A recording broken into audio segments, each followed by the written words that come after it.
সকালের পর্বটা আপনাদের সাথে মাঝে মাঝে একটু বেশিই শেয়ার করা হয়। আজকে সকালের নাস্তায় চা, পরোটা আর ডিম পোচ নিয়েছি, যেটা কিনা আমার খুবই পছন্দের। আর পরোটা এইভাবে কেটে কেটে খেতে আমার খুবই ভালো লাগে, হোটেল স্টাইলে। আসসালামু আলাইকুম। সুমনিস ব্লগ পেজ থেকে সুমনি বলছি। কাছে এবং দূরে, দেশ এবং দেশের বাইরে যে যেখান থেকে আমার ভিডিওটি দেখছেন, আশা করি আপনারা সবাই ভালো আছেন।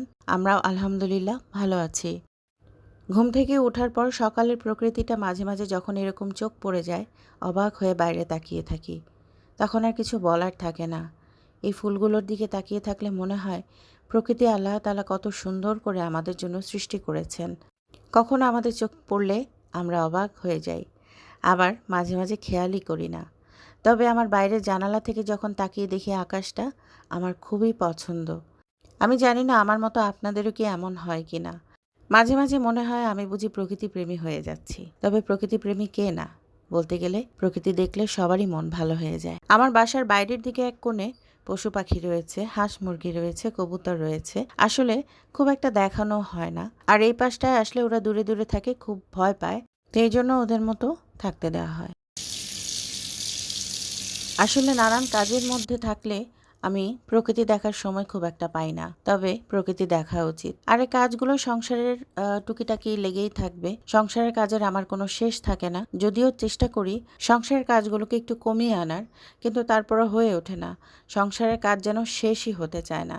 সকালে ঘুম থেকে উঠে একেবারে রাতে ঘুমাতে যাওয়ার আগ পর্যন্ত আমার কাছে মনে হয় আমি বসে থাকতে পারি না।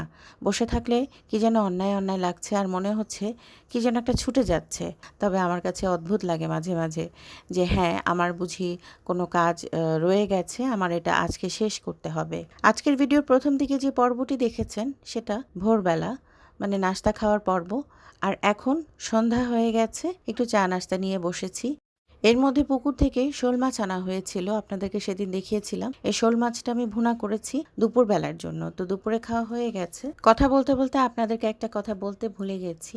যে সকল ভাইয়া, আপুরা বা বড়রা যারা আমার ভিডিও দেখেন, আপনারা যারা আমার পেজে এখনো ফলো দেননি, ফলো দিয়ে রাখতে পারেন। আর যারা এই কাজটি অলরেডি করে ফেলেছেন, আবারও অসংখ্য অসংখ্য ধন্যবাদ জানাচ্ছি।